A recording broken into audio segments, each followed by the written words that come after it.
Hello, everybody. Hello. Hope that your day was well. I am having a live today because I thought it would be fitting to come on a um, wonderful Wednesday evening. And so today we're going to have a conversation about questions that you should ask before renting a property. So I do have a panel that will be joining me on today. And we want this to be interactive. We want this to be fun and entertaining. So these are some of my students who are joining me tonight. I will bring them on the screen. If you have questions, please feel free to drop it in the comment section.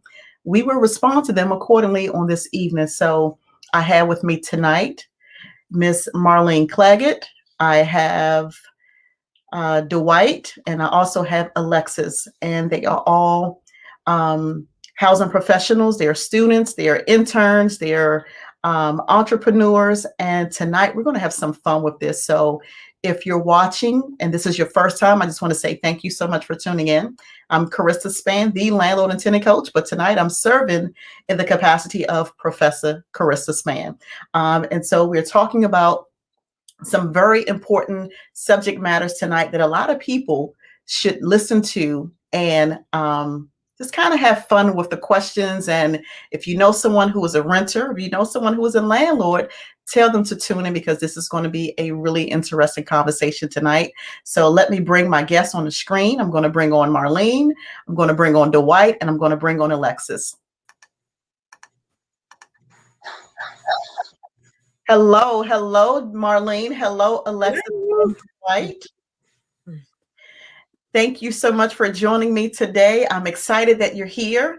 And before we get into the discussion, I just want you to introduce yourself to our viewers. We are live on Facebook and YouTube. And again, if you have questions, if you have comments for myself or the panel tonight, which are my students, please go ahead and drop it in the comment section. So go ahead and introduce yourselves. Marlene? Hi, everyone. My name is Marlene Claggett, and I'm happy to be here and to take your questions. Thank you, Marlene. Dwight. Good evening, everyone. I am Dwight Deloach. I'm a small business owner at H&B Service. We service multifamily properties and tenant and landlord turnover services. I'm just glad to be here. Thank you so much. Glad to have you, Dwight and Alexis. Hi, my name is Alexis Carpenter. I am also a student taking this course. I currently work in finance and business, and I am looking to just expand my horizons, and I've been learning a lot. So this is a great course.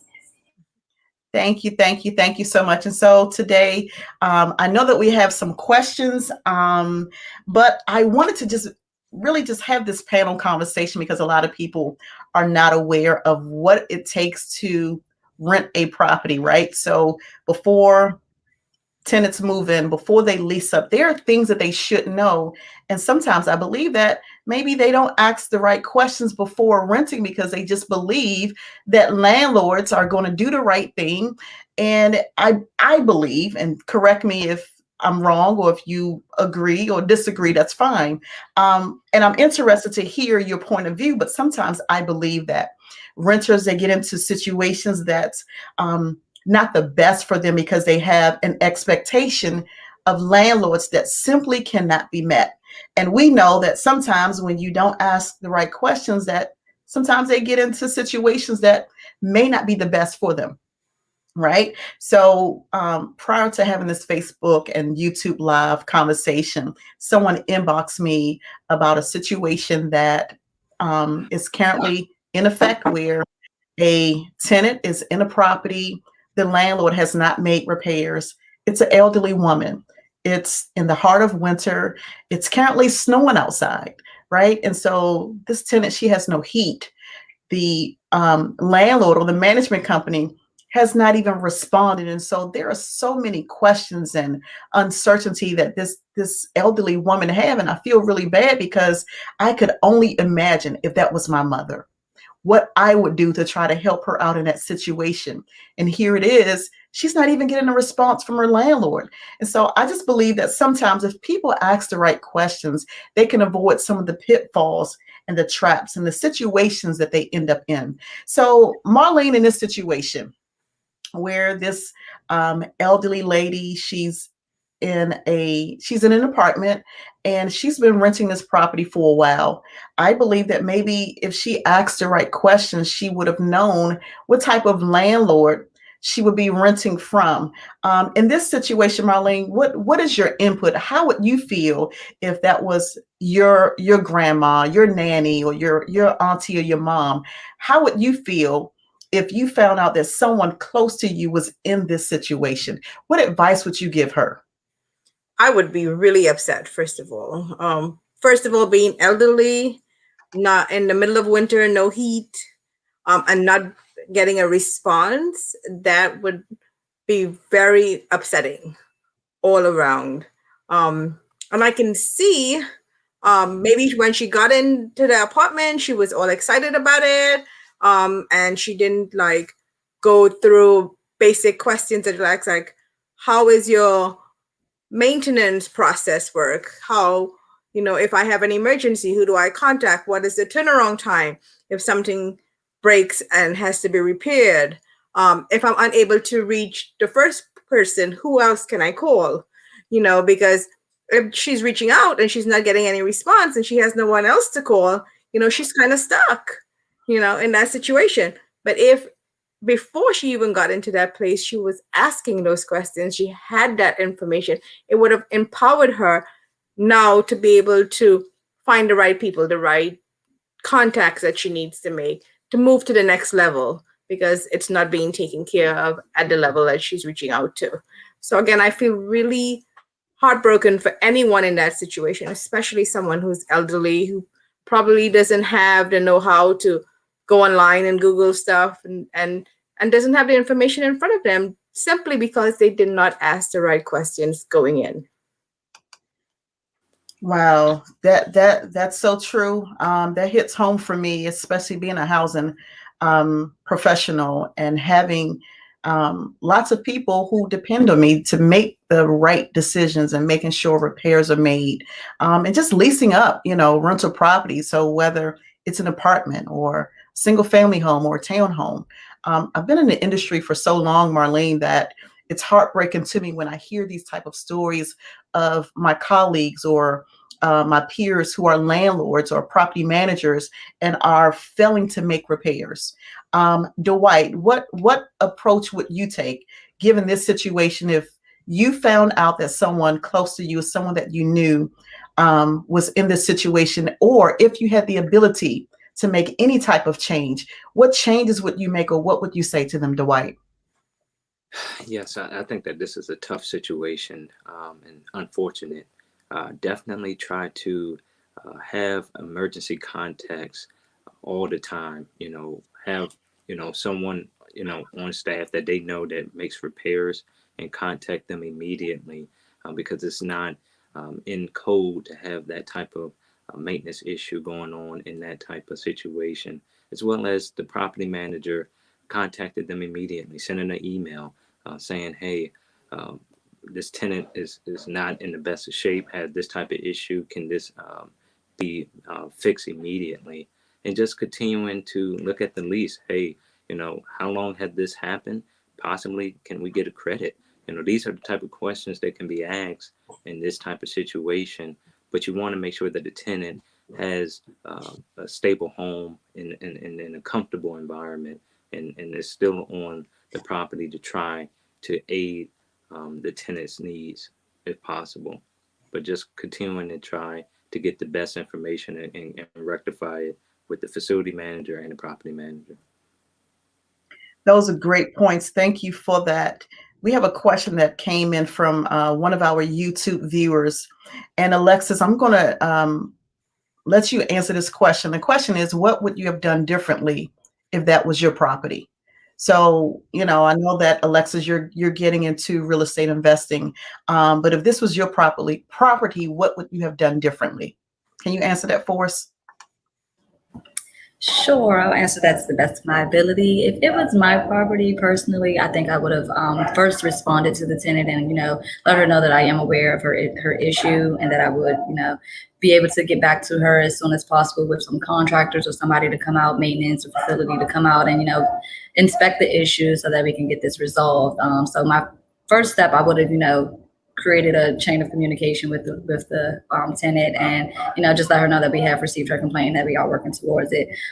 Next, I would have reached out to any contractors or maintenance or any facility workers that I have on the property or working for the property, and had those proper people go out and inspect the issue or the unit and see what we need to do moving forward. But I don't believe just leaving the tenant in the dark, not responding. A lot of different factors that they did. It just was not the right way to handle it, and it was unprofessional. But that would be a start, at least I would say. Just to communicate with the tenant and to actually try to address the issue and just apologize on behalf of the company or to the tenant personally, just to let them know that we're sorry they had to deal with anything like that during a time frame like this, and just try to keep that positive relationship going. Thank you for that. I can definitely agree with that because I believe that communication is the best thing. Because here's the thing, things are not always going to go perfectly. Things are not always going to pan out the way that we plan or expect for it to happen. Pipes will break, water will leak, things will happen, toilets will stop up, right? And so we can't necessarily predict even when an emergency is going to happen, right? But the one thing that we can do is communicate, which is something that I'm big on. I think that we all can agree here that effective communication is the key. I have this very simple philosophy that I live by, and I've shared so many times when I'm doing training or coaching, teaching, and it's very simple. If you have a business and if you treat it like a business, it will pay you like a business. If you treat it like a hobby, well, it's going to pay you like a hobby. And some people are not really putting their best foot forward in running and operating a business. And so I think that that's the downfall of this property manager, this property management company, where this elderly lady is in this rental property. She has no heat. The condition is just really, really bad. And I wish I could share the video, but the person hasn't given me permission to share it. So the only thing that we can do is have just a general conversation around it. I do hope that she would hear or see this, the segment, the discussion that we're having tonight, and really take action. So I've given her some tips offline, but I just wanted to come and have, just some conversations about it. So we do have another comment that came in, or question rather, from one of our YouTube viewers. So let me bring that up on the screen for us. This is from Marquita. She's asking, would there have been any compensation for the inconvenience, since most elderly people live in these communities or have lived in them for longer periods of time than younger people? So she's asking essentially about a rent concession. Okay. And thank you so much for Marquita for that question. So a rent concession is something that landlords and property managers can give tenants when things are not repaired, when things go wrong. What do you do?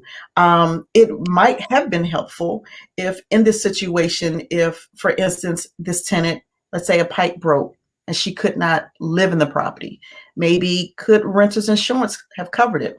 But I do believe that it would be in the best interest of that landlord to definitely give some sort of rent concession. I don't know if a financial compensation would be in order, or if it would even be required if it hasn't gone to court. But just having a heart for the people, having a heart for tenants, I believe that a rent concession would be good. So Marlene, before tenants actually occupy a property, let's take a vacant rental community that a landlord or a property owner is trying to lease up. Give me 2 questions that you think would be good for them to ask that owner or the property manager before they're moving in. So one very important question I think that everyone should ask when they're viewing a property No matter how beautiful it is, no matter how well laid out it is, it's what is the process for dealing with maintenance issues. And that's really important because, as you mentioned earlier, things happen, you know, things happen, emergencies happen. And how is that going to be dealt with? So that's one really important question. And another question that you want to also keep in mind when you are looking at a prospective property is that you want to understand what is it that makes that property unique? What are they offering that other properties are not offering? And I think that's an important question because that gives them an opportunity to let you know what to expect. So at that point, if they just give you the average stuff, then you can go across the street and talk to the next guy and hear what he has to say. But if they can give you some solid things, then you know, okay, if I'm stepping in this direction, this is what I am going to get. This is what I expect to get. And of course, don't only take it by word of mouth. Make sure those are things that are also cited in the paperwork that you're signing and stuff, so that you're sure that what they're saying is what they're going to deliver. Those are great questions and great points. Thank you so much for that. Dwight, I'm coming to you next, but let's take another question that's coming from one of our YouTube viewers. I just want to say hello, Keith Childs. Thank you so much for tuning in, author Keith Childs. Guys, if you don't know who Keith Childs is, please look him up. He is a housing professional. He's been in the industry for a very long time, and he just released and published his second book. A really great man, full of wealth. Look him up, Keith Child. So let's go to a question on YouTube. All right, this is from Bree, and she has, let's see. Bree, you say, if multiple complaints are made against certain employees, how would you go about dealing with these employees? They aren't communicating well. They aren't being respectful or helpful. So, Bree, are you asking this question from the standpoint of maybe a tenant dealing with a larger property management company, and there are some issues, and so you're trying to understand the process or the procedures? Can you give me a little more clarity on this? All right, and let's go to our next question. Another viewer on YouTube.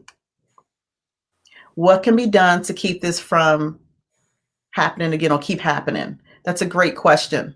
And I think that's important, because if issues are continuing to come up, you want to know what's going to be done. How do you handle these issues? Or does this landlord keep allowing this sort of thing to happen over and over and over?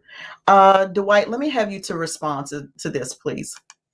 It's right on time. What I would do is, in the maintenance field, we have work orders that we can fill out. So it'll be helpful that the facility manager or the maintenance manager and the property manager must be in communication about maintenance issues that have already been going on, or prospective issues that can happen that are preventative maintenance issues.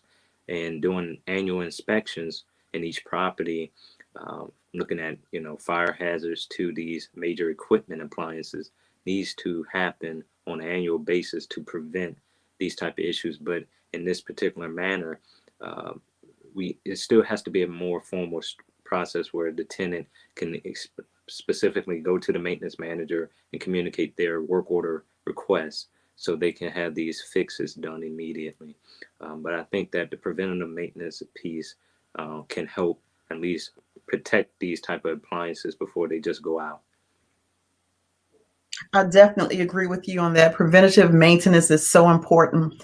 And then one of the things that I do in my profession, so I'm a property manager by day, a housing educator at night, but I'm also a certified housing quality standard inspector.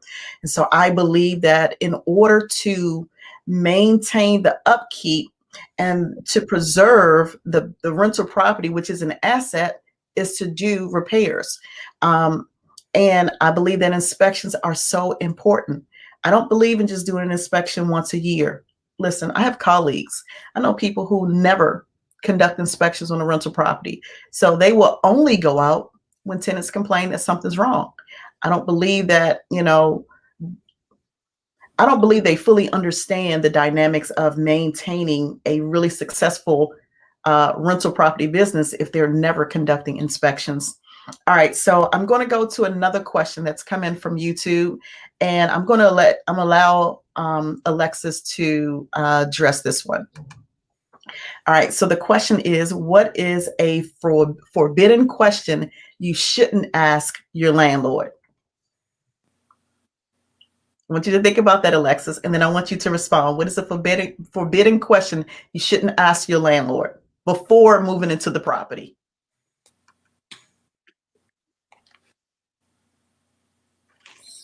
That's a little tough. I mean, I don't really see a forbidden question because I feel like you should be open to asking everything you want to know about the property. I mean, I don't.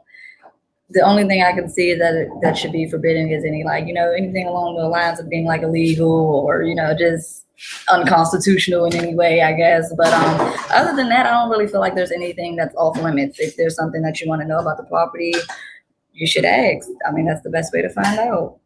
Okay, Marlene, what's your input on that one? So I have to agree with Alexis. I don't think there would be any forbidden questions. If you to be a smart shopper, you have to ask questions. So you should be out there. You should be asking any questions that come to mind. After you see the property and you leave, questions come to mind after that. You should still be in contact and asking questions. But there should be nothing that you can hold back on, of course, as Alexis said, unless it's something that is actually illegal. Dwight?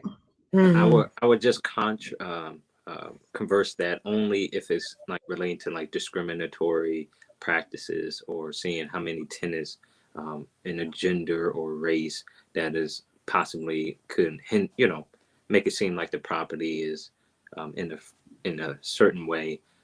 That's my opinion. I don't know all the laws, but there are probably some questions relating to those practices that probably should be looked at and probably forbidden, in my opinion.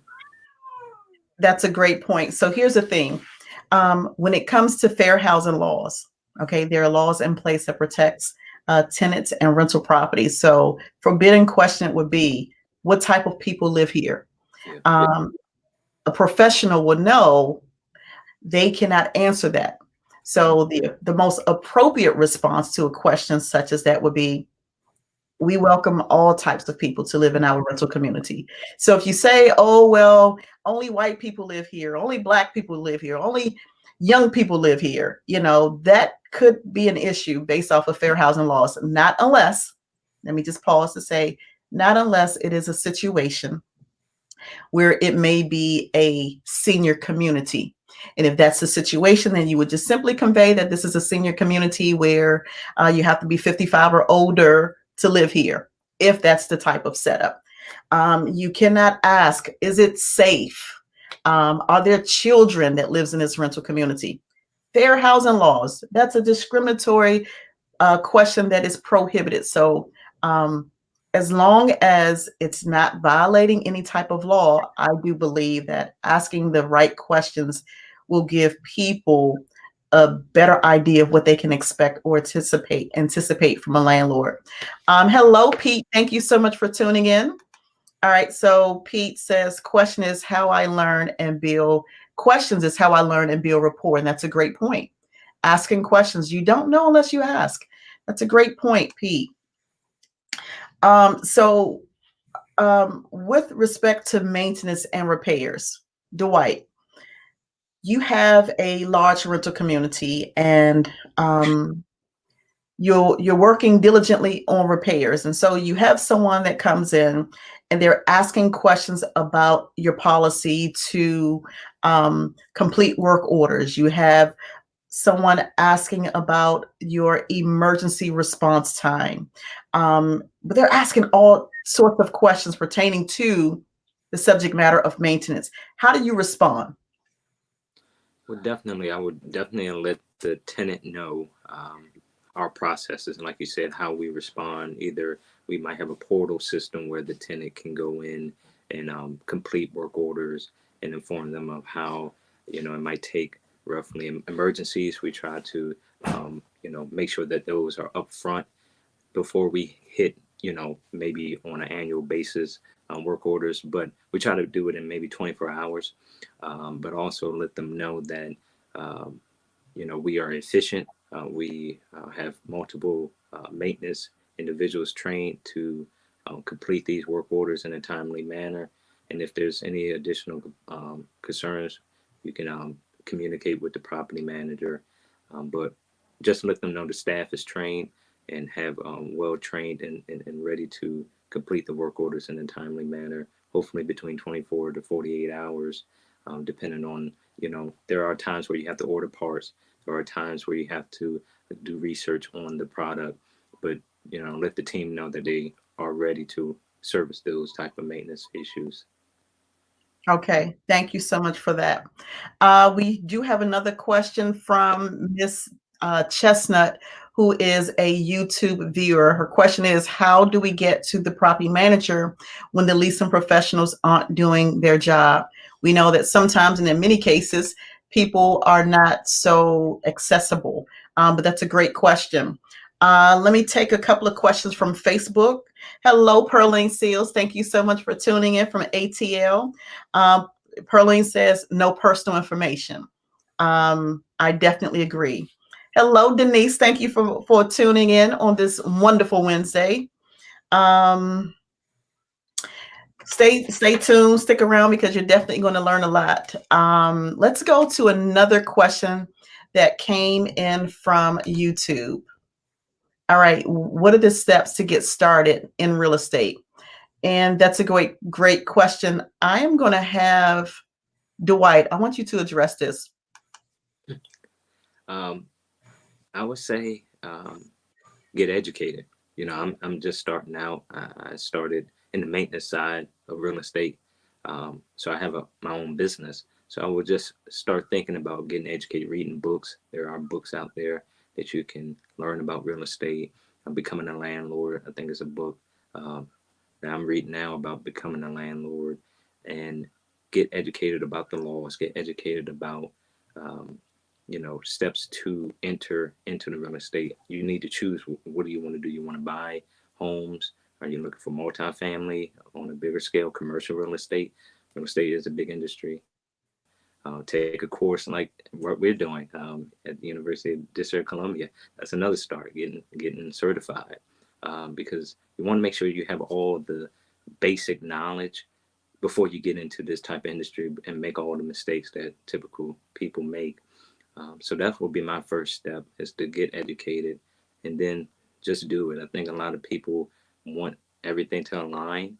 It's never going to be that way. You're going to have to just take these steps, and then things start to align as you continue to grow. And that's what I would advise.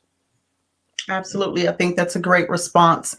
And it really just depends on if you're interested in getting into real estate, as Dwight has just explained, it's so important to be educated on whatever area you're looking to get into. And so whether you're looking to become a leasing consultant or a property manager, property owner, real estate investor, or you just want to get into real estate for marketing or just to attract tenants. Maybe you're looking to become a tenant finder specialist, where all you do is find tenants for owners. There is so much that you can do in real estate. You could become a real estate agent. Okay. And so there's so much, but education is so important.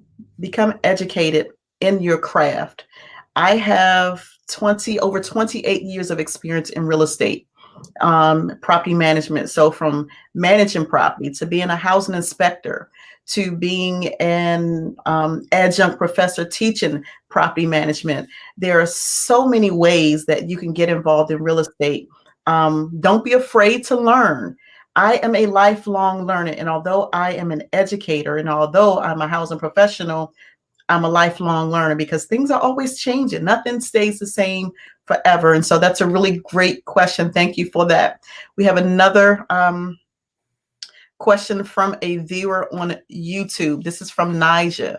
If I were a landlord, am I allowed to deny tenants based on their livelihood? Example, if most of my residents work 9 to 5 or are students and the applicant doesn't fit that, can I deny them? That's a great question. So before I answer that, I'm going to ask if any of you want to answer that, Marlene or Alexis or Dwight. I can try. I would say no, because by doing that, it would be a form of discrimination, saying that you have to work a certain time or you have to be a student, for example. I think that would be no. Okay, Alexis. I would also say no. I agree that it would be some form of discrimination, unless, for instance, the property is a certain property where they only allow like students, for instance, or they, I don't know, if it has some type of certain stipulations to the property itself, then I can see you putting that guideline and that stipulation on the people that you attract. But other than that, I would consider that discriminatory. Okay, Dwight. I have to lean in their direction. I will only say that you would think that unless you're marketing that property as student housing, like towards college students, and you specify in the lease that you have to be a student to rent this property, and because you're trying to, market towards that type of demographic, I think that will work. But not, like I said, I'm still learning, so don't use that as the best answer. But the only thing I would think of. Okay. Naja, she came back and she says she agreed with you all. We definitely don't want to put ourselves in a hot seat. So if you are a landlord or you know someone who is, you definitely don't want to put a stipulation on the only type of renters that you can have, unless it is, like I said, maybe an elderly community, 55 or older. But you can't put a stipulation on it unless you offer student housing, or there is disabled, individuals out there. If that is the community, if that is the setup of the business structure, you just have to make sure that you are renting to people based off of that structure. But you definitely cannot discriminate to say, I only want working families, I only want students, I only want law students, I only want, a certain caliber of tenants, or maybe you want like a certain class of tenants, right? That definitely would be along the lines of discrimination. And so what other questions could you think of, Alexis, that might be good for people to ask before they rent a property from their prospective landlord?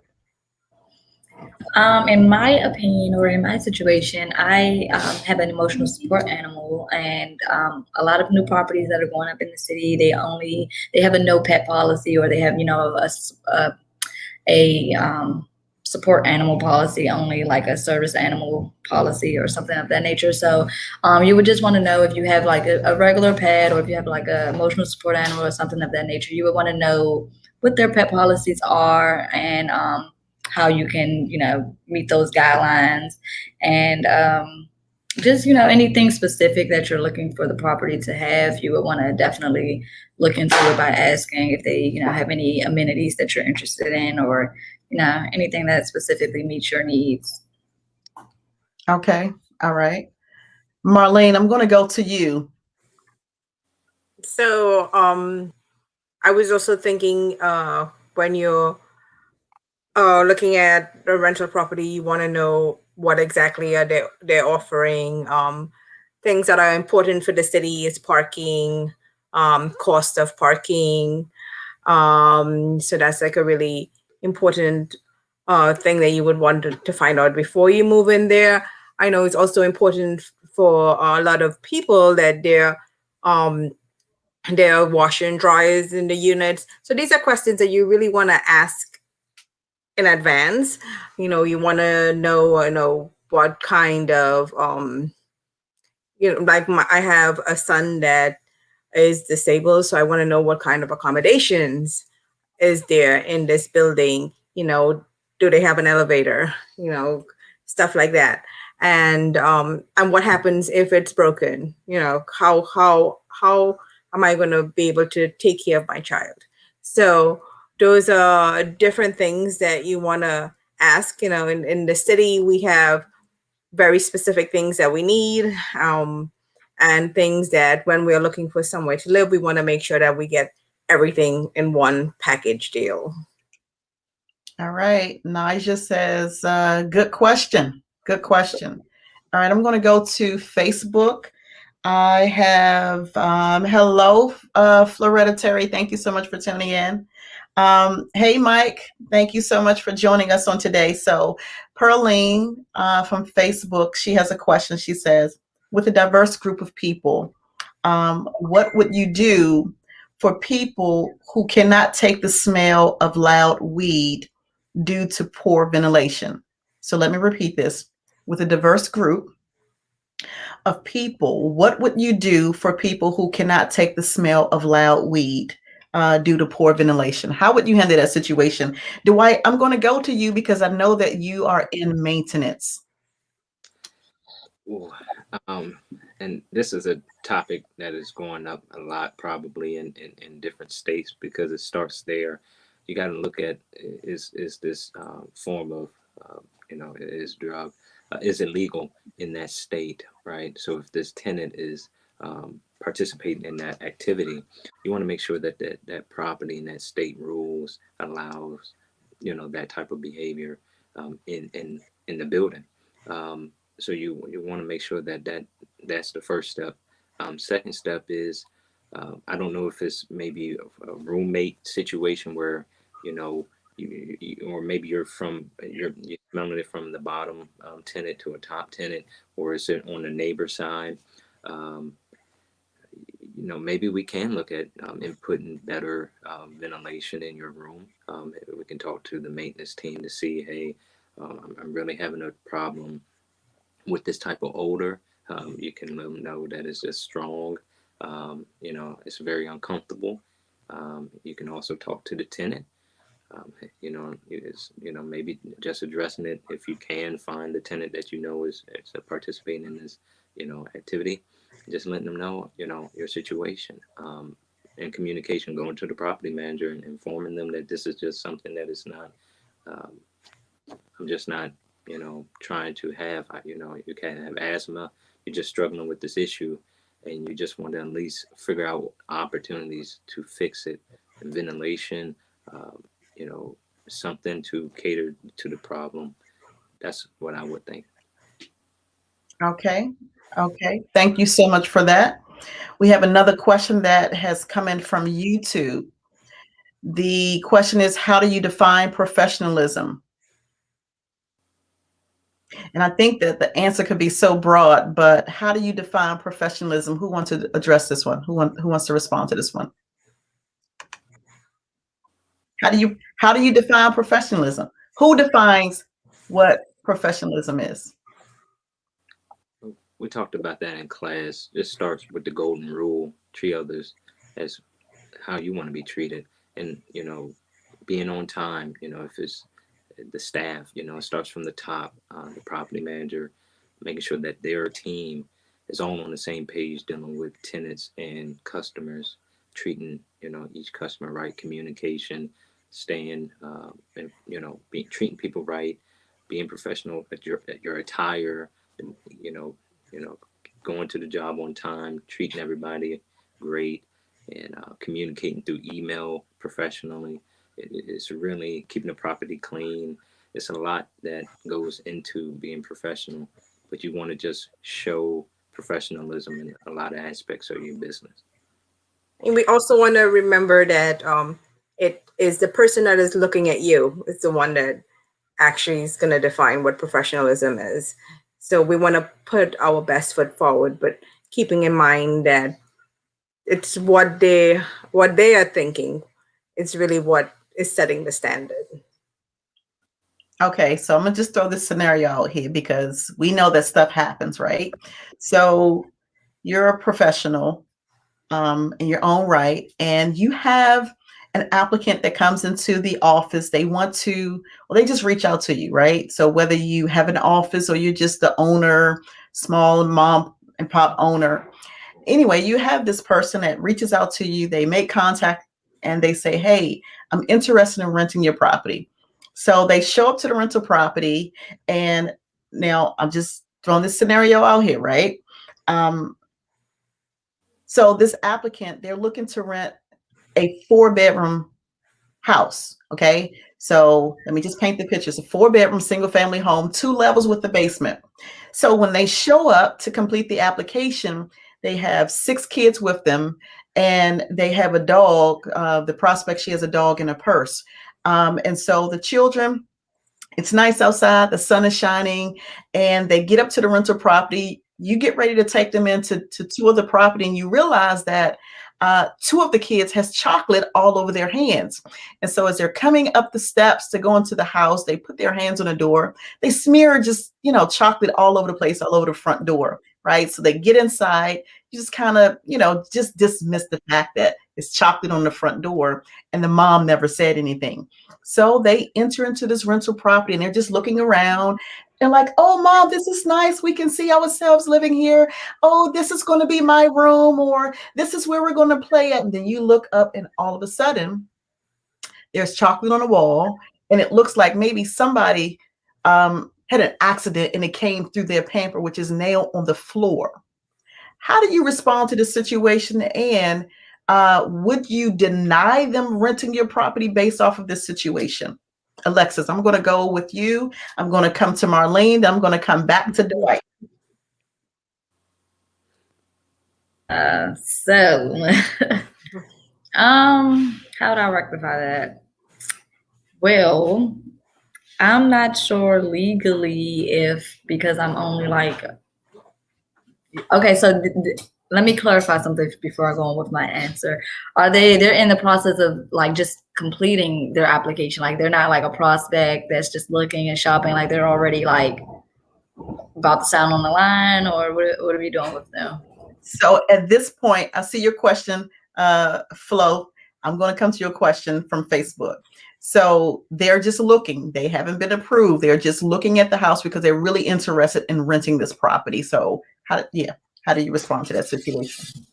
Okay, well, in that case, I don't know. I'm a little conflicted. I don't want to say like, that I'm just going to straight out, just deny them, because I don't want to like discriminate against anybody, because there's nothing wrong with having kids, having a dog, or any of that. But I do also see the negative side that may come with leasing to the family, because maybe the kids aren't, maybe well attended to, or, they may sometimes get a little hyper and damage things, and then we have to deal with, fixing up the property. But that all kind of is taken care of when you charge a person a security deposit, or you lay out certain stipulations about the property and that you want it to be a certain way. So I don't think I would necessarily deny them based off of that encounter, but I don't know how I would rectify it at that time. I'm not really sure how I would rectify them almost destroying the property just at the viewing. They haven't even made it any further than that just yet. So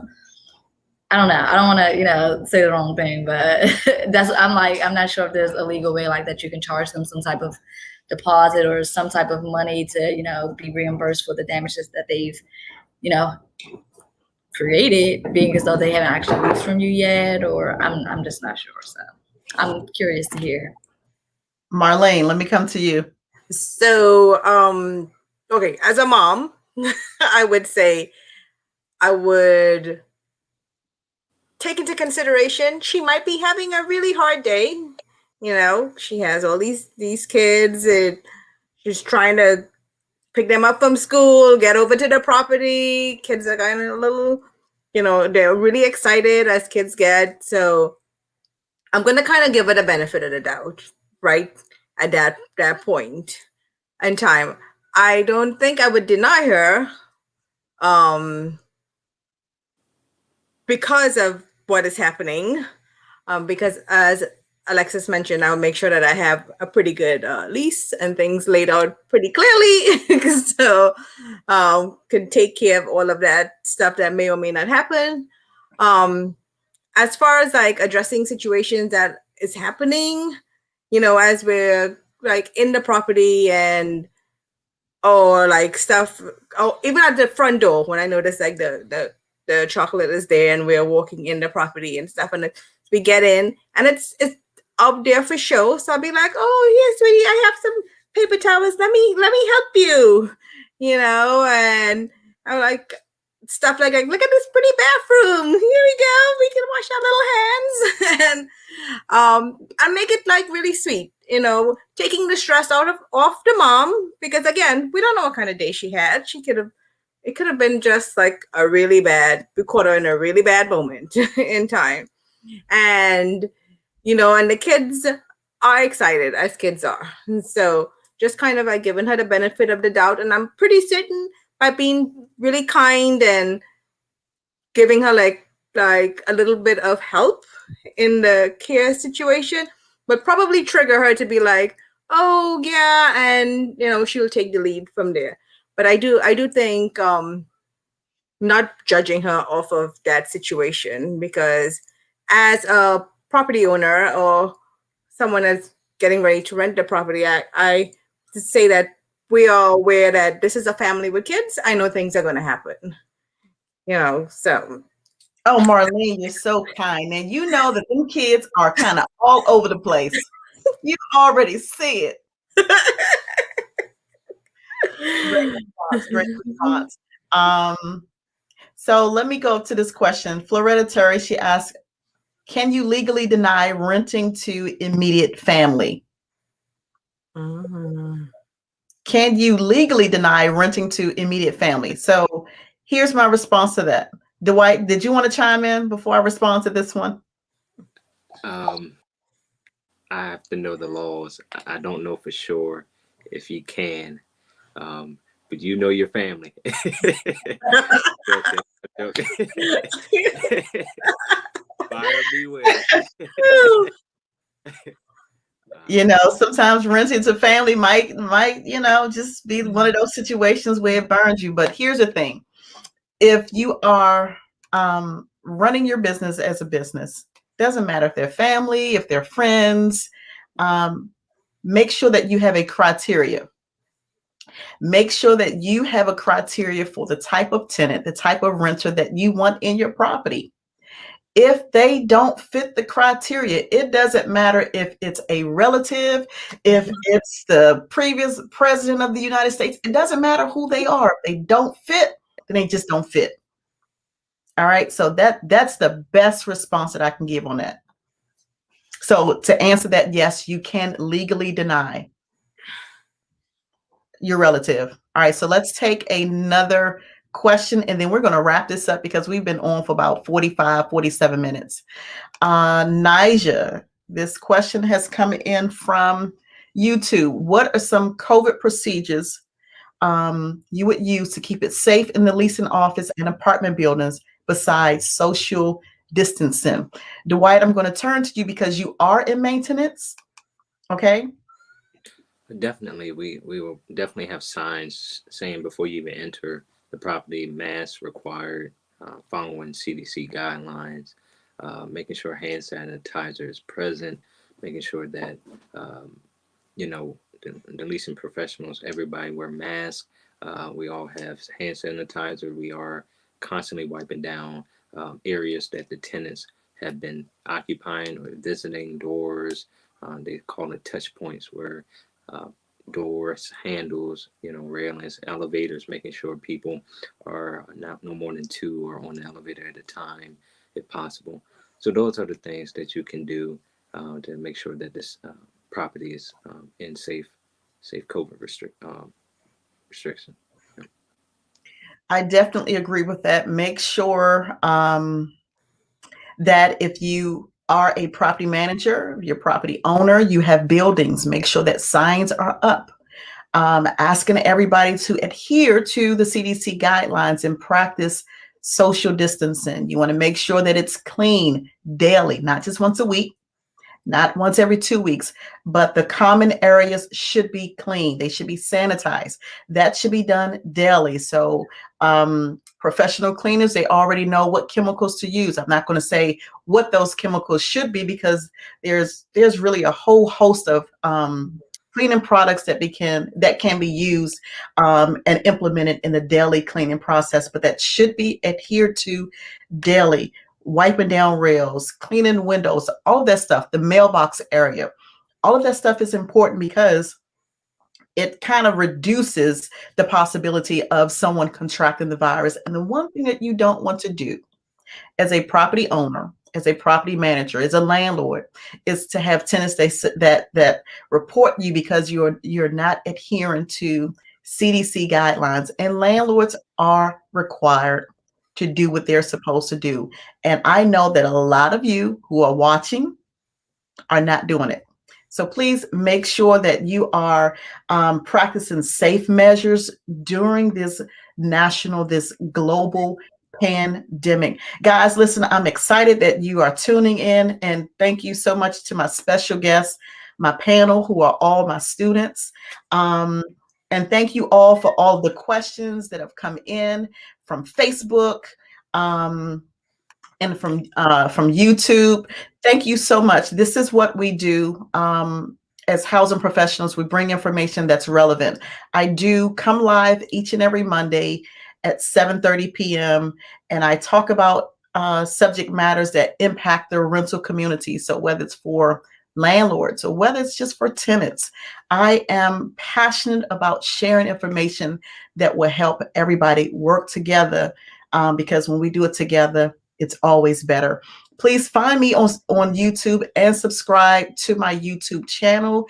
Please also find me on Facebook and like my Facebook page. I promise that each week I try to deliver information that's helpful. If you have questions, if you have comments, go ahead and drop it in the comment section. Whether I'm live or not, I typically try to respond. And I'm just so excited for all of my viewers. And again, panel guests, thank you so much. You guys rock. Thank you for trusting me. Hello, Emily. Thank you so much. Bree, thank you. I'm just, like I said, I'm so excited. I hope that you found this information helpful, informative. Feel free to share this with others. Thank you for watching the replay. For those who are watching it or going to watch the replay, I look forward to you guys joining me next week right here, either on Facebook or YouTube at 7:30 p.m. Thank you, Marlene. Thank you, Indira and Alexis. Thank you, Dwight. Thank you to all of my class, all of my students, and to you, and you. I'll see you guys next week. Thank you. Good night. Thank you.